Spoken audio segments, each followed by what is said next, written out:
everyone, welcome back or welcome to my channel True Crime Tuesdays, where we cover cases of all descriptions covering the worst side of humanity basically. So, episode 2. This is a case of Chris Watts. Your Honor, there are no words to adequately describe the unimaginable tragedy that brings us before this court today. Scott, how you doing? How's it going? So this is the only vehicle she would have? Only one that, yeah. She would drive? Okay. If you haven't seen my previous video, be sure to check that out. The link will be in the description. So, today, Chris Watts. This case, many people may probably already know about, because like the Madeleine McCann case, it was actually made into a documentary series on Netflix a few years ago.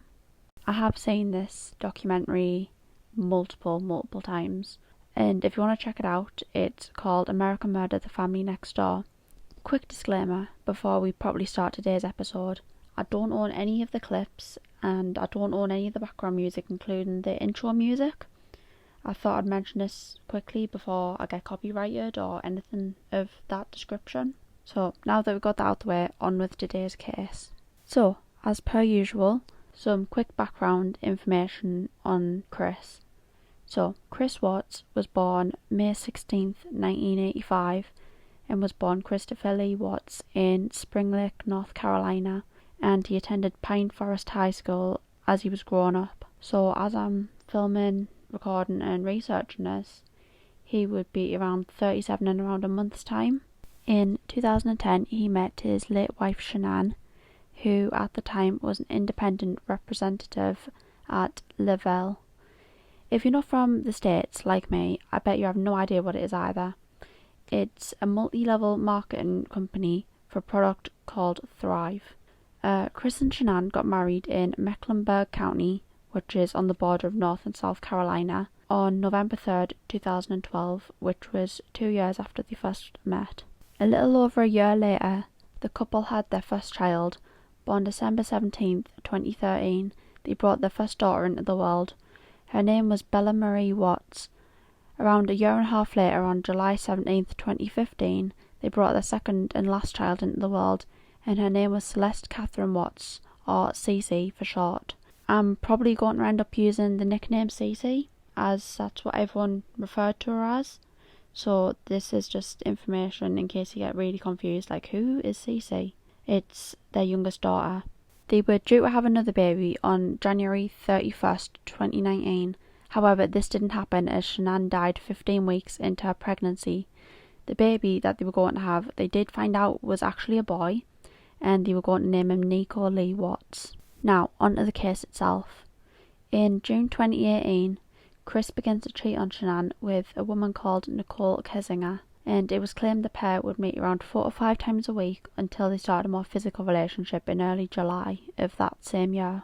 What Chris had actually been saying to Nicole is that he and Shanann were almost divorced, and later in July he tells Nicole the divorce was final, and this was whilst Shanann and Bella and Cece were out of town on a holiday to see family out of state.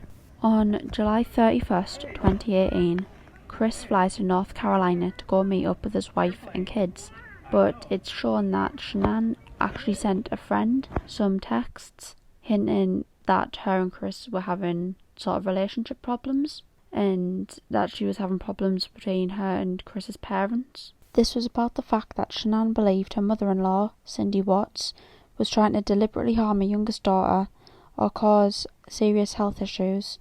This was because Cece actually had a nut allergy, and Cindy served her some ice cream with peanut chips in it, which led Shanann to accuse her over text to Chris that she was being reckless of her little girl's life with the sole purpose of upsetting Shanann.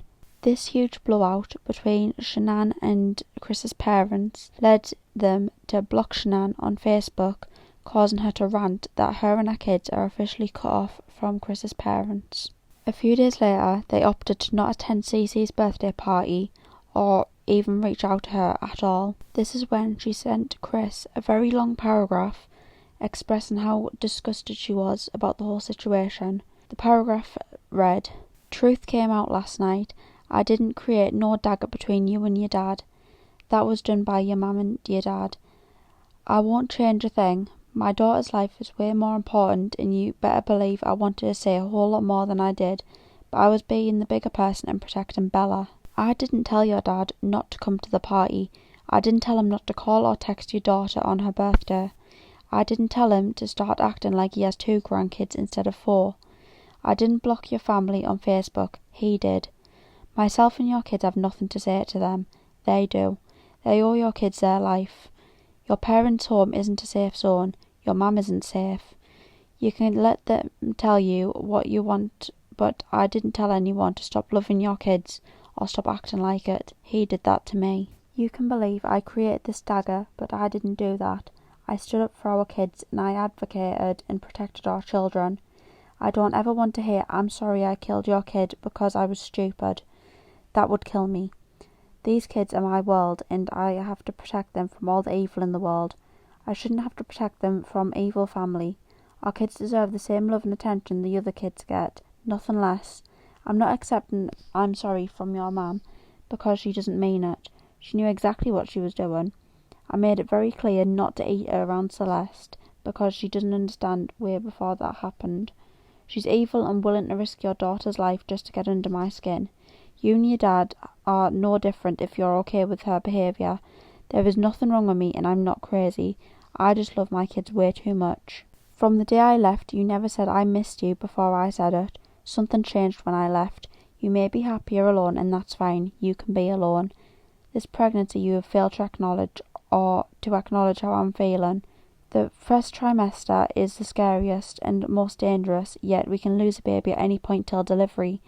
I'm not going to be treated this way for having the balls to protect our family and kids. I deserve a gold effing medal for handling it the way I did, because I had a lot more I want to say to her and your dad's stupidity.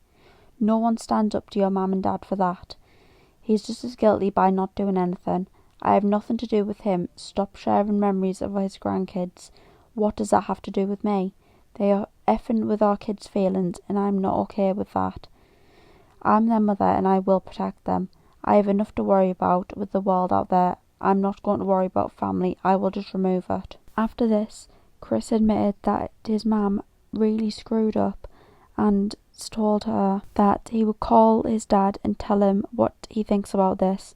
He said it's not effing cool at all because it is the kids, and that he will set it right. After that, Shanann left, and that was the last time, I believe, that Chris's parents ever saw her.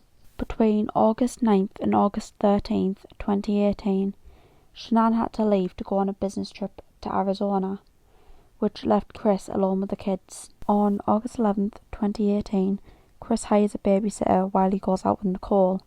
He claimed he was going out with some friends, but you could see on the bank transaction page on their bank account that he spent well over the amount he would if he was spending the night with friends. On the night that Shanann got back from her business trip in Arizona, which was August 13th, 2018, like I mentioned before, she returned to her home at 2825 Saratoga Trail in Frederick, Colorado, and everything was fine by that point, or seemingly fine at that point. It was when she got into the house that things took a turn for the worst. Her friend, Nicole Atkinson, let's not get these confused with Nicole, like the two Nicoles. Her friend, Nicole Atkinson, dropped her off at her house at 1:48 a.m. and she went inside. Nicole then drove off and never saw her again. Through interrogations, we now know that Chris allegedly woke Shanann up around 5:15 a.m. so he could go to work, and he wanted to discuss their marriage. And he actually ends up telling her about the affair and how their marriage won't last. Shanann then bluntly tells him that he'll never see his kids again, and that's when he strangles her to death. This next part, there's a few different ways this next part is told. One source will tell you that the oldest daughter, Bella, came in just after Chris had killed Shanann and was still in the bedroom, while other sources say that she saw when he was dragging her body down a flight of stairs. Either way, she asked him, "What's wrong with Mammy?" Chris proceeds to load Shanann's body into his work van and drove her and their kids 45 minutes to an hour away to an oil site he actually worked at, owned by Anadarko's Petroleum. Upon arrival at the plant, Chris used his youngest daughter's, Cece's, blanket to smother her, and then proceeded to throw her body in an oil tank. Keep in mind that these are industrial-sized oil tanks and are used to transport gallons of oil around, and they're absolutely huge. At this point, Bella is still in the car, and what happens next, it disgusts a lot of people. Like the whole thing is awful as it is, but what happens next is horrible. It shocked investigators when Chris finally owned up to this. So Chris goes back to his van to go and kill and do the same thing to Bella. When she asked, "Is the same thing going to happen to me as Cece?" To hear this from the mouth of a 4-year-old who's just witnessed the death of her mother and in a desperate attempt to hide the body, but also seen a 3-year-old sister die. She knew she was going to die. And the fact that her dad still went through with it is just more sickening. He knew she was terrified. He saw it in her face. He heard, what she was saying. She was, she must have been terrified. Anyone would be. But he still did it anyway. He did the same thing to Bella as he did to Cece. He smothered her and threw her body in the oil tank with her sister. After this, he went back to the body of his wife and buried her in a shallow grave near to the oil containers. Chris then returned home and proceeded to lie to the police for as long as he physically could. The morning after this, Shanann's friend Nicole, not Nicole that Chris was cheating on her with, the other one, began to worry as no calls or texts were being answered. She went to Shanann's house around 12 p.m, so around midday-ish, and nobody answered the door. Nicole contacted Chris, who'd already rang the police, and at around 1:40ish, an officer came to do a welfare check. Hi, Cece. My name's Nicole, and I'm calling because I'm concerned about a friend of mine. I dropped her off at her house at 2 in the morning last night because we were out of town together, and we were on the way back from the airport, and she's having issues, and she's pregnant, and I haven't been able to get a hold of her this morning, and I've gone to her house, and her car's there, and stuff like that, but she won't answer the door, she won't answer phone calls, she won't answer text messages. The concern by her friend Nicole only increased when it's found that Shanann didn't attend a doctor's appointment, which is worrying due to the fact that she was actually pregnant, and it's not like her at all to do something like this, is the words that came out of Nicole's mouth. Chris arrived around the same time as the officers did, allowed the officers inside to look around. During this, they found Shanann's purse, which had her car keys, house keys, and her phone inside. Her car was still in the garage, and her wedding ring was on the couple's bed. The FBI and the Colorado Bureau of Investigation joined the search. In the beginning, Chris told the police he had no idea where his wife and kids were, and hadn't seen his wife since 5:15 the morning of August 13th. He gave many TV and media platform interviews, and one of them was describing how he heard her say that she was going to a friend's house with the kids, and that's the last thing he heard, and that he described it as very vague. And others where he was seen pleading and begging for a safe return. In one, he had actually turned around and said, "Shanann, Bella, Celeste, if you're out there, just come back. If somebody has her, just please bring her back." This statement was made on August 14th, the day after the murders. On August 15th, 2018, Chris was arrested, and then he proceeded to fail a polygraph test. In simple terms, this is what the actual name for a lie detector test is. And here is a clip of the process. Chris kept changing his story, and in one instance he said that he killed Shanann in a fit of rage after she had killed their kids. Chris was then fired from the place he was working at the day he was arrested, and authorities located all 3 bodies on August 16th, which was 3 days after they originally went missing. Just over a week later, on August 21st, 2018, Chris was charged with 5 counts of first-degree murder. You're probably thinking, hang on, there was only 3 or 4 if you're counting the unborn baby. You'd be right. However, it included an additional year per child that fit the criteria of death of child younger than the age of 12, and the defendant was in a position of trust. Both Bella and Cece fit that category. The rest of the crimes he was convicted for include unlawful termination of pregnancy and 3 counts of tampering with the body, so in total 9 charges. On September 1st, 2018, Shanann, Bella and Cece's funeral was held at Sacred Heart Catholic Church in Pinehurst, North Carolina. The whole ceremony lasted about 90 minutes and Chris isn't mentioned once. At the same time, Chris appears in court and pleads guilty to all 9 charges. The death penalty wasn't put forward, which was requested by Shanann's parents, who actually accepted the plea deal. On November 19th, 2018, another court hearing happened under the supervision of Judge Marcelo Kopkow, and he says, "Perhaps this is the most inhumane and vicious crime I have handled out of the thousands of cases I have seen." Chris ended up with 5 life sentences, which included 3 consecutive and 2 concurrent, without the possibility of parole, plus an extra 48 years for unlawful termination of pregnancy and 36 years for disposing of the bodies. The same day, Shanann's parents filed a case for wrongful death against Chris.